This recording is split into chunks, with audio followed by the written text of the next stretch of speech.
Hello friends, हम लोग chapter जो पढ़ रहे थे उसका नाम था व्यवसाय का सामाजिक उत्तरदायित्व एवं व्यावसायिक नैतिकता। बिजनेस एथिक्स क्या होते हैं, सोशल रिस्पॉन्सिबिलिटीज क्या होती है किसी बिजनेस की, इसकी बात हम लोग कर रहे थे। और इसी क्रम में किस किस तरह की जिम्मेदारी है सामाजिक दृष्टिकोण से किसी व्यवसाय की, उनकी बात करते हैं। तो ऐसा देखते हैं कि जो भी जिम्मेदारियां हैं ना, उनको हम चार प्रकार से डिवाइड करते हैं। क्या करते हैं? चार प्रकारों में हमने उसको वर्गीकृत किया हुआ है। तो सामाजिक उत्तरदायित्व, किसका सामाजिक उत्तरदायित्व? बिजनेस का। हम लोग का चैप्टर का नाम ही है व्यवसाय का सामाजिक उत्तरदायित्व। तो व्यवसाय का सामाजिक उत्तरदायित्व में जो हम लोग चार प्रकार से विभाजित किया हुआ, उसमें पहला प्रकार आता है आर्थिक उत्तरदायित्व, इकोनॉमिक रिस्पॉन्सिबिलिटी। ठीक। दूसरा क्या आता है? कानूनी, लीगल, है ना, कानूनी मतलब लीगल रिस्पॉन्सिबिलिटी। तीसरा है एथिकल, नैतिक उत्तरदायित्व। और चौथा आता है डिस्क्रिशनरी। क्या होता है? डिस्क्रिशनरी। डिस्क्रिशन का मतलब समझते हैं? अपने यहां बोला जाता है कि विवेक से आपको समझना है। तो विवेक आप तब यूज कर रहे होते हो जब हर जगह पर विवेक प्रयोग करने का स्कोप नहीं होता। अभी आपको समझ में आएगा कैसे नहीं होता है। विवेक का मतलब क्या होता है कि आपको कोई काम करना चाहिए या नहीं करना चाहिए, कितना करना चाहिए, कैसे करना चाहिए, ये सारी बातें अगर आप सोच रहे हैं तो आप क्या कर रहे हैं? विवेक का प्रयोग कर रहे हैं। डिस्क्रिशन है आपका, आपकी बौद्धिक क्षमता पर और आपके विवेक पर जो चीज निर्भर करे उसको हम लोग बोलते हैं डिस्क्रिशनरी। तो चार प्रकार हो गए। पहले क्या क्या हो गया? आर्थिक, कानूनी, नैतिक और डिस्क्रिशनरी, जिसको हम लोग बोलते हैं विवेकशील भी बोल देते हैं। अच्छा, मतलब क्या है सारे का समझते हैं। पहला क्या है? आर्थिक।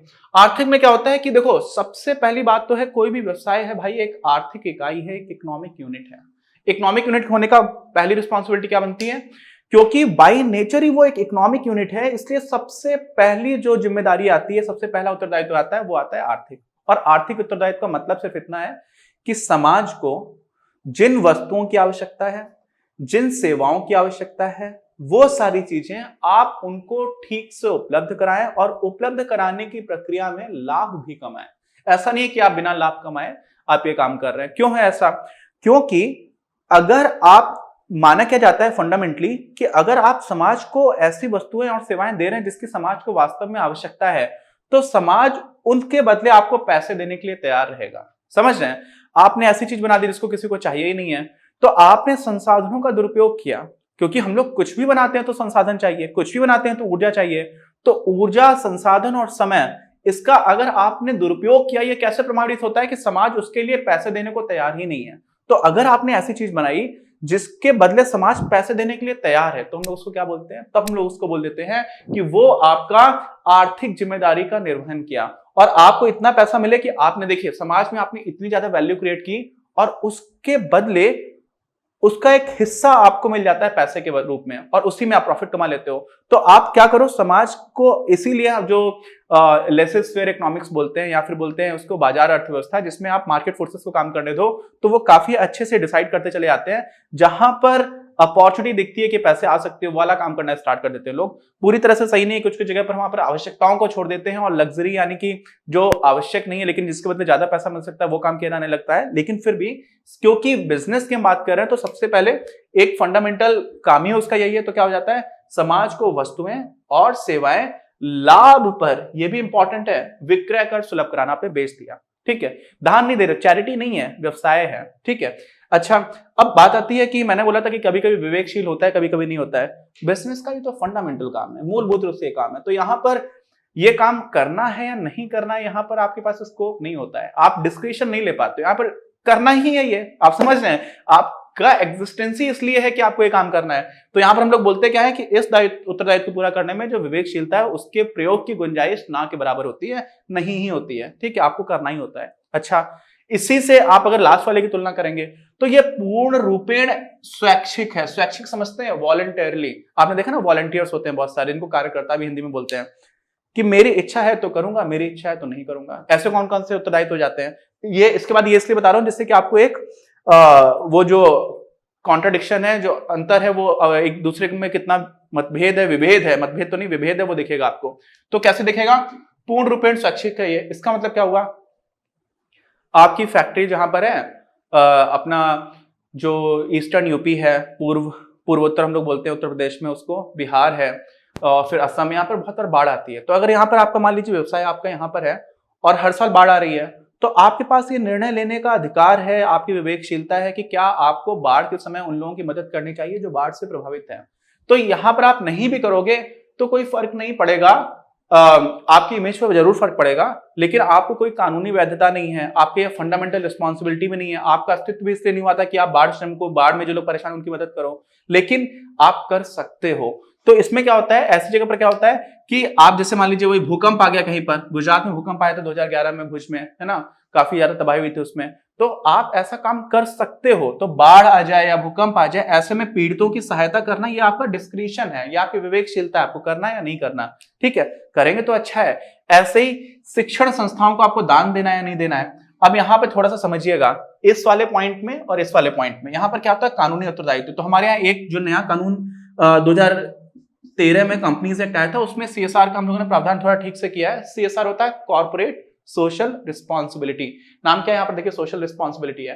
तो यहाँ पर हम लोग कॉर्पोरेट सोशल रिस्पॉन्सिबिलिटी में जो बहुत बड़ी कंपनीज हैं और काफी लाभ कमा रही है, उसमें एक लिमिट है, उस लिमिट के ऊपर जो भी लाभ कमा रहे हैं उसका एक परसेंटेज रहता है 2% के आसपास, उस प्रॉफिट का 2% आपको ऐसे लोगों को दान देना होता है, ठीक है, या ऐसे समूहों को दान देना होता है कि जो लोग इस तरह का काम कर रहे हैं। शिक्षण संस्थाएं भी उसमें आ जाती हैं। तो यहां पर कानूनी अनिवार्यता वाली बात नहीं है। यहां पर हो सकता है कि आप अपने बिजनेस में अपने मन से दे रहे हो, आपकी दुकान है, बड़ी सी अच्छी दुकान चलती है और आपने अपने बगल में कोई स्कूल चला रहा है उसको भी कुछ दान दे दिया, या उस स्कूल में लाइब्रेरी खुलवा दी, या फिर वहां पर लेबोरेटरी में, प्रयोगशाला में कुछ आपने संसाधन दे दिए, तो ये आप कर सकते हो, समझ रहे हैं, ये करना जरूरी नहीं है। तो ये पूर्ण रूपेण क्या है, विवेक पर आश्रित है, और यहाँ पर विवेक का जो स्कोप है वो ना के बराबर है। अच्छा, अब यहाँ पर एक और चीज आ जाती है, क्योंकि हम लोग इसको डिस्कस कर ही रहे, कर लेते हैं। कंपनी फॉर्म ऑफ बिजनेस जो है, अलग अलग तरह के फॉर्म्स होते हैं, हम लोगों ने पहले पढ़ा था ये सेकंड चैप्टर में, है ना, कितने सारे फॉर्म्स होते हैं, साझेदारी होती है, कंपनी होती है, और आपकी सहकारी समिति भी होती है, हिंदू फैमिली बिजनेस भी होता है, और सोल प्रोप्राइटरशिप यानी कि एकल स्वामित्व भी होता है।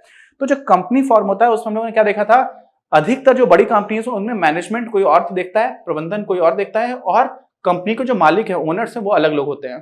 तो ओनरशिप और प्रबंधन, इसका क्या होता है, सेपरेशन होता है, अलग अलग होता है। ऐसी स्थिति में अगर आप प्रबंधन कर रहे हैं कंपनी का, तो कंपनी का प्रबंधन का मतलब है कि कंपनी कौन चला रहा है, ठीक है। बोर्ड ऑफ डायरेक्टर्स में होते हैं ओनर्स, वो लोग प्रबंधन में कौन करने का, कौन कौन प्रबंधक रहेगा उसको पिक कर लेते हैं, लेकिन डे टू डे लाइफ में कंपनी को कौन चला रहा है, जो प्रबंधक है। तो प्रबंधकों की जिम्मेदारी बनती है कि जो भी पैसा लोगों ने विनियोजित किया है, और बोर्ड ऑफ डायरेक्टर्स की भी, उस पैसे, क्योंकि लोगों ने पैसा लगाया है, लोगों ने इन्वेस्ट किया हुआ है कंपनी में, तो उस पैसे को यूटिलाइज करने के समय पर बहुत सावधानी बरतनी चाहिए। जो बहुत ही रिस्की इन्वेस्टमेंट्स हैं या बहुत ही रिस्की डील्स हैं, उनको नहीं करना चाहिए। क्यों? क्योंकि आपकी उनके प्रति भी जिम्मेदारी बन रही है। अब कौन सी डील कितनी ज्यादा रिस्की है, ये तो मैनेजमेंट डिसाइड कर रहा है या बोर्ड ऑफ डायरेक्टर्स डिसाइड कर रहे हैं, लेकिन वहां पर आपका डिस्क्रिप्शन है कि नहीं, ये वाली डील करेंगे, वाली नहीं करेंगे। इसीलिए इस तरह की डील्स भी, इस तरह का काम करना भी हमारे किसमें आ जाता है, डिस्क्रिशनरी रिस्पॉन्सिबिलिटी के अंतर्गत आ जाता है, जिसको हम हिंदी में बोलते हैं पूंजीगत विनियोजन को सुरक्षित रखना, यानी कि इन्वेस्टमेंट को आपको सेफ रखना है और अत्यधिक जोखिम भरे सौदों से बचना है, ठीक है। अच्छा, बाकी की दो रिस्पॉन्सिबिलिटीज क्या रह गई, कानूनी उत्तरदायित्व, बहुत आसान है, और अगली है नैतिक उत्तरदायित्व। कानूनी में क्या होता है कि a company has to follow law of the land, मतलब क्या हुआ, जो देश में कानून है आपको वो पालन करना पड़ेगा, ठीक है। मैंने बोला करना पड़ेगा, तो क्या इसमें विवेकशीलता का स्कोप है, डिस्क्रिशन का स्कोप है? नहीं है, आपको करना ही पड़ेगा। नहीं करोगे तो फाइन लगेगा, हो सकता है कंपनी बंद हो जाए, है ना, इंक्वायरीज बैठ जाए, आपको नुकसान होना स्टार्ट हो जाएगा। तो यहाँ पर भी विवेकशीलता का स्कोप नहीं है, इसमें सीधा सीधा बात है कि कानूनों की सीमा में रहकर काम करना। अच्छा, तो आप सोचोगे यार ये जिम्मेदारी कैसे, ये तो करना ही पड़ेगा, और करना ही पड़ेगा तभी तो जिम्मेदारी हो गई, लेकिन ये सामाजिक जिम्मेदारी कैसे, आपको लगेगा तो कानून है, तो नहीं, ऑप्शन ही नहीं बचने का। तो माना ऐसा जाता है कि जो कानून है ना किसी भी देश में, उन कानूनों को बनाया जाता है समाज की बेहतरी के लिए। कभी कभी कुछ ऐसे कानून भी होते हैं जिनका समाज में विरोध होता है। महात्मा गांधी जी ने भी दांडी यात्रा की थी, तो नमक में जो टैक्सेस का कानून बनाया गया था उसको तोड़ने के लिए किया गया था, वो सिंबलिज्म भी था, बट कभी कभी महात्मा गांधी का ऐसा कहना था कि अगर कानून समाज के अगेंस्ट है तो उनको तोड़ना चाहिए। लेकिन फिर भी एक मॉडर्न डेमोक्रेसी में, एक आधुनिक लोकतंत्र में, जो भी कानून कुछ ऐसे रहते हैं जो बहुत पिछलग्गू मानसिकता के कानून चलते आ रहे हैं, लेकिन उसके बाद भी बहुत सारे कानूनों का होना इसीलिए है कि लोगों को सुविधा रहे, ठीक है। तो ऐसी स्थिति में अगर कोई एक ऐसा बिजनेस है, कोई ऐसा उद्यम है जो अपने समाज के, अपने देश के कानूनों का पालन कर रहा है, तो वास्तव में वो समाज की सेवा भी कर रहा है। क्यों? क्योंकि उन कानूनों से समाज की सेवा होगी, ये हमने माना हुआ है। और जो कानूनों का पालन कर रहा है, इसका मतलब वो व्यवसाय अपने आप ही खुद ब खुद ही सामाजिक उत्तरदायित्वों का निर्वहन कर रहा है इस दृष्टिकोण से। तो ये वाला सारे पॉइंट्स इस वाले काम में आ जाते हैं। और इसी में मैंने आपको CSR बनाया था, कुछ ही कंपनीज पर एप्लीकेबल होता है। क्या था? Corporate social responsibility. ठीक, तो हम लोगों ने ये भी देख लिया। अब हमारा जो बचता है आखिरी रिस्पॉन्सिबिलिटी, जिसको हम लोग बोलते हैं नैतिक उत्तरदायित्व। तो देखो, कानून जो है ना बहुत मैकेनिकल होते हैं, सारी चीजों को कवर नहीं कर सकते। कानून किसी माँ को ही नहीं बता सकता कि अपने बच्चे को कितना प्यार करना है, ठीक है। कानून किसी दोस्त को ही नहीं बता सकता कि किसी दोस्त की मदद कब करनी है। कानून जो भी अपने पर्सनल रिलेशंस होते हैं, जो भावनाएं होती हैं, जो वैल्यूज हैं, उनको बहुत अच्छे से डिफाइन नहीं कर सकता। राइट टू इक्वालिटी है कि सारे लोग समान है। अब किस तरह से समान है? तो बोला जाएगा सबको शिक्षा भी मिलेगी। फिर शिक्षा कब तक की मिलेगी? तो बोल दिया गया कि भाई अच्छा आपको कक्षा 8 तक की फ्री में मिलेगी। तो वहां पर कक्षा 8 कक्षा 9 की क्यों नहीं मिलेगी? तो वहां पर कानून क्या होते हैं ना, बहुत सारे गैप्स छोड़ देते हैं, कंप्लीट हो नहीं सकता, ठीक है। तो एक चीज होती है कि मशीन जैसे काम कर रही है, तो आपने प्रोग्राम लिख दिया तो मशीन की तरह तो काम कर ले जाएगा, लेकिन इंसान मशीन तो है नहीं। तो बहुत सारी चीजें ऐसी होती है जो कानूनों में नहीं लिखी गई हैं, लेकिन उसके बाद भी समाज आपसे अपेक्षा करता है कि आप उन सारे कामों को करेंगे। तो उन सारे कामों को करना वो हो जाता है हमारी नैतिक जिम्मेदारी। हमारी मतलब किसी व्यवसाय की। जैसे मान लीजिए आप एडवर्टाइजमेंट कर रहे हैं, आपने अपने उत्पाद का प्रचार करना स्टार्ट किया और आपने ऐसे पोस्टर्स लगा दिए जिससे उस समाज में रहने वाले लोगों की धार्मिक भावनाओं को ठेस पहुंच रही है, तो ये गलती है। क्यों? समाज आपसे ये एक्सपेक्ट नहीं करता कि आप उनकी धार्मिक भावनाओं को ठेस पहुंचाएंगे, समझ रहे हैं। तो ऐसे ही बहुत सारी चीजें होती हैं जो कानून में नहीं लिखी हुई है। और अब वो सामाजिक, अब आप कहेंगे कि धार्मिक भावनाओं को ठेस तो नहीं पहुंचाना चाहिए, तो हमारे कानून में भी है। लेकिन बात है कि वो धार्मिक भावनाओं को ठेस पहुंचाई गई है या नहीं पहुंचाई गई है। बहुत सारी चीजें ऐसी होती है, जैसे मान लीजिए मैं उदाहरण देता हूँ, चीन में आप किसी को घड़ी गिफ्ट करते हैं तो उसके लिए अशुभ मानता है। वो सोचता है कि घड़ी देने का मतलब है कि मेरा टाइम आने वाला है, मैं निपटने वाला हूं। तो वहां पर घड़ी गिफ्ट करना अशुभ मानते हैं। हमारे यहाँ पर ऐसा नहीं है। हमारे यहाँ कुछ कुछ चीजें होती हैं, जैसे मान लीजिए बहुत लोग, उसमें अंधविश्वास भी बहुत चलता है। लेकिन अगर मान लीजिए किसी समाज में बहुत ज्यादा अंधविश्वास प्रिवेलेंट है, बहुत सारे लोग अंधविश्वासी किसी चीज को लेकर के, कि बाएं आंख फड़क रही है तो तुम उससे बात मत करो, बिल्ली रास्ता काट गई है ना, नींबू और मिर्च लटका देंगे, तो अलग अलग तरह का लोग काम कर रहे हैं। तो आप ऐसा मत करो, क्योंकि लोग ऐसा मान रहे हैं तो मानने दो। आप उनको सीधा सीधा ऐसा मत करो कि ये तो अरे बिल्कुल बेवकूफी की चीज है, या आप उनको जानबूझ करके आहत मत करो। अब हो सकता है कि आप कोर्ट में जाओ और कानून में आ जाए ऐसा प्रावधान कि नहीं आपने कुछ गलत नहीं किया, लेकिन फिर भी आपको समाज में रहते हुए समझ में आता है कि कानून बहुत मशीन टाइप की आपको एक प्रोग्राम बना करके देते हैं कि नहीं आपको ये करना, ये नहीं करना, ये करना, ये नहीं करना।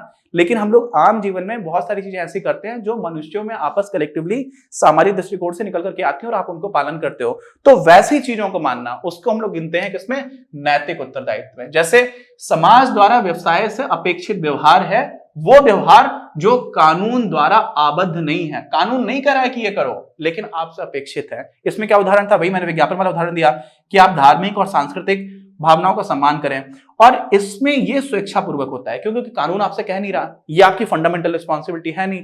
तो यहां पर आपको डिस्क्रिशन का स्कोप है। डिस्क्रिशन का मतलब विवेकशीलता का स्कोप है। आप विवेकशीलता की गुंजाइश, आपने विवेक से डिसाइड कर सकते हैं यार ये चीज ऐसे करनी चाहिए, ऐसे नहीं करनी चाहिए, ठीक है। जैसे अभी एक व्यवसाय कोऑपरेटिव है, अमूल, बहुत बड़ी कंपनी तो नहीं बोलेंगे उसको, कोऑपरेटिव है लेकिन बहुत ज्यादा बड़ी है। तो उसमें कोई भी इवेंट होता है देश में तो उसकी अमूल गर्ल आती है, उसके साथ कुछ ऐड लिखा रहता है, ठीक है, एक टैगलाइन बना देते हैं। तो वो बहुत सारे देश में चल रही स्थितियों पर टिप्पणी करते रहते हैं और बहुत अच्छी लाइट में करते हैं, तो वो कई लोगों को अच्छा भी लगता है ना। लेकिन अगर उसी में कुछ कभी ऐसा कर दिया जिससे बहुत सारे लोग आहत हो गए तो समस्या हो जाती है, ठीक। तो ऐसी चीजें नहीं करना चाहिए। ऐसे कई बार बहुत सारे सेलिब्रिटीज होते हैं, किसी ऐसी चीज का एडवर्टाइजमेंट कर देते हैं जो समाज चाहता है कि आपसे तो ये उम्मीद नहीं थी ऐसा कर देना। जैसे कोई कुछ लोग हैं सिगरेट्स का करेंगे या फिर अल्कोहल का करेंगे, और इस तरह की चीजों का एडवर्टाइजमेंट पूरी तरह से नहीं होना चाहिए। और खास जैसे कोई सेलिब्रिटी है तो उसको लोग सम्मान करते हैं, उसकी तरफ लोग एक अच्छे नजरिए से देखते हैं, और अगर वो समाज को गलत दिशा में ले जा रहा है तो कई सारे लोग हैं, सोशल ग्रुप्स हैं और हमारा सिविल सोसाइटी है, वो अपोज करती है कि ये सब मत करो। तो ऐसा नहीं, क्योंकि उसको तो अधिकार है, उसने कोई कानून तो तोड़ा नहीं उस सेलिब्रिटी ने। ऐसे ही व्यवसाय है, यहाँ पर व्यवसाय कानून नहीं तोड़ रहा, लेकिन उससे अपेक्षित है कि ऐसा ना करे या फिर ऐसा व्यवहार करे। तो जिस तरह का व्यवहार अपेक्षित है वो अगर कर रहा है तो उसको हम लोग बोल देते हैं क्या? नैतिक उत्तरदायित्व। और ये भी करना चाहिए। इससे और इससे क्या होता है, आपके बिजनेस की एक ज्यादा अच्छी इमेज बनती है, गुडविल बहुत अच्छी होती है, तो आपकी तरफ लोगों का ट्रस्ट बनता चला जाता है। और साथ में जैसे टाटा है, अभी टाटा दुनिया भर में ग्लोबल वार्मिंग को कम करने के लिए भी काफी काम करने की कोशिश कर रहा है, तो टाटा की इमेज लोगों के मन में अच्छी रहती है ना। तो इस तरह की चीजें, लेकिन ये करना या नहीं करना, इसमें विवेकशीलता आ जाती है। तो हम लोगों ने क्या देखा, उत्तरदायित्व किस किस तरह के, उसको कैसे वर्गीकृत किया गया, इसको काफी ठीक से समझ लिया। अब कुछ कुछ ऐसे इंटरेस्ट ग्रुप्स हैं, मैंने क्या बोला, इंटरेस्ट ग्रुप्स, उन लोगों को कोई चीज चाहिए तो कंपनी का कुछ कुछ स्पेसिफिक इंटरेस्ट ग्रुप्स को लेकर के क्या क्या जिम्मेदारी होती है, ये देखते हैं।